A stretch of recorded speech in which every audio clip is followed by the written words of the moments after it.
যেটো সোণাপুৰৰ যেটো উচ্ছেদ অভিযান ৰাজ্য চৰকাৰে চলাই আছিলে এই উচ্ছেদ অভিযান সম্পৰ্কত আপোনাৰ দুখন লেখ আবেদন মহামান্য গুৱাহাটী উচ্চ ন্যায়ালয়ত দাখিল হৈছিল আৰু এই লেখ আবেদনকাৰীসকল হ'ল ম্যাদী পট্টা থকা আপোনাৰ তাৰে বাসিন্দা প্ৰায় তেওঁলোকৰ আমাৰ হাতত যিখিনি তথ্য তেওঁলোকে দিছে তেওঁলোক হ'ল 1923 তে মানে তেওঁলোকক একচনীয়া পাট্টা বুলি যেটো কয় আপোনাৰ সেই একচনীয়া পাট্টা তেতিয়াৰ দিনৰ ব্ৰিটিছ গভৰ্ণমেণ্টে দিছিলে আৰু সেই মাটিখিনি গৈ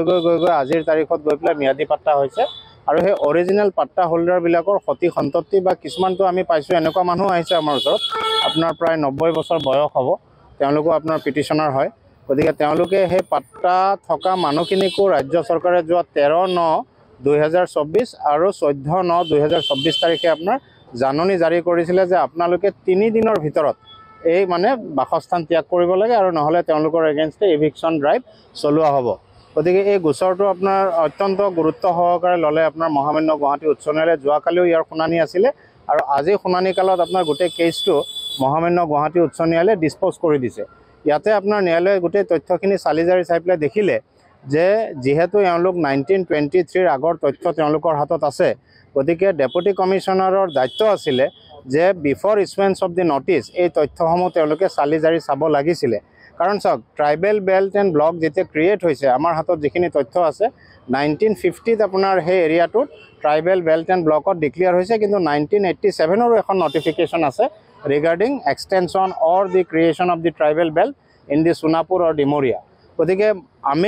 আমি যুক্তি ৰাখিছিলো মহামান্য ন্যায়ালয়ত যে আমাৰ বখতি তাতে আপোনাৰ যেহেতু tribal belt and block create হোৱাৰ আগৰ পৰা আছো আমি তাতে গতিকে ট্ৰাইবেল বেল্ট এণ্ড ব্লকৰ যিখিনি ৰেষ্ট্ৰিকশন যিখিনি ৰেগুলেশন আৰু যিখিনি ল সেইখিনি আমাৰ ক্ষেত্ৰত প্ৰযোজ্য নহয় গতিকে মহামান্য ন্যায়ালয়ে এই গোটেই তথ্যখিনি চালিজাৰি চাই পেলাই আজি সন্তুষ্ট হৈ পেলাই এটা নিৰ্দেশনা জাৰি কৰিছে যে ডেপুটি কমিশনাৰক এই আবেদনকাৰীসকলক তেওঁলোকৰ তথ্য সহকাৰে এখন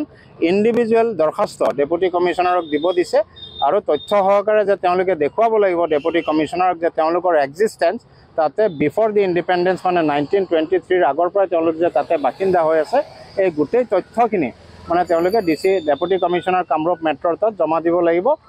অহা 30/9/2024 তাৰিখৰ ভিতৰত গতিকে এতিয়া যেতিয়ালৈকে ডেপুটি কমিশনাৰে এই তথ্যসমূহ চালিজাৰি চাই পেলাই প্ৰত্যেকজন পিটিশনাৰৰ ক্ষেত্ৰত এখন মানে অৰ্ডাৰ বা নিৰ্দেশনা জাৰি কৰিব লাগিব যে তেওঁলোক তাতে থাকিব নে তেওঁলোকক উচ্ছেদ কৰা হ'ব নহ'ব এইটো মেৰিট এছেছমেণ্ট কৰাৰ পিছতহে ডেপুটি কমিশনাৰে এই অৰ্ডাৰত উল্লেখ কৰিব লাগিব আৰু যদি ডেপুটি কমিশনাৰে দেখে যে তেওঁলোক হয় 1923 আগৰ পৰা তেওঁলোক তাতে বাসিন্দা হৈ আছে গতিকে তেওঁলোকৰ ক্ষেত্ৰত আপোনাৰ মানে যেটো ট্ৰাইবেল বেল্ট এণ্ড ব্লকৰ যিখিনি rules and regulation as per chapter 10 of the Assam land and revenue regulation 1886 টো প্ৰযোজ্য নহ'ব গতিকে তেওঁলোকে তাতে আপোনাৰ এজ এ নন ট্ৰাইবেল হলেও ট্ৰাইবেল বেল্ট এণ্ড ব্লকত থাকিব পাৰিব গতিকে এইটো হ'ল মহামান্য ন্যায়ালয়ৰ এটা আজিৰ নিৰ্দেশনা আৰু ইয়াতে আৰু এটা কথা কিছু আহিছে আজি যেটো নিৰ্দেশনা জাৰি কৰিছে এই নিৰ্দেশনাৰ লগত সংগতি ৰাখি ৰাজ্য চৰকাৰৰ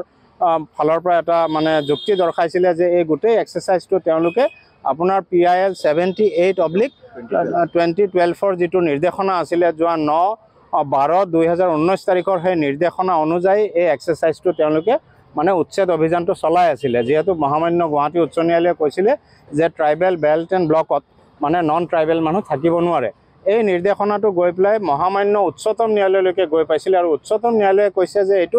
ৰেম্পেণ্ট বা ব্ল্যাঙ্কেট এপ্লিকেশন নহ'ব এইটো কনসাৰ্ন ডেপুটি কমিশনাৰ সকলে আপোনাৰ ইন্ডিভিজুৱেল মেৰিট এছেছমেণ্টটো কৰিব লাগিব কৰি পেলাইহে মানে পিটিশনাৰ ওয়াইজ বা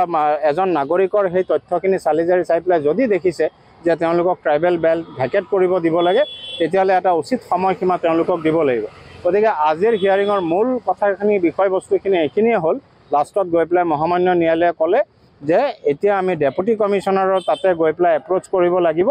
আৰু আমাৰ তথ্যখিনি তাতে জমা দিব লাগিব ডেপুটি কমিশনাৰৰ তাত 30/9/2024 ভিতৰত তাৰ পিছত ডেপুটি কমিশনাৰে আপোনাৰ সেই তথ্যসমূহ চালিজাৰি চাই পেলাই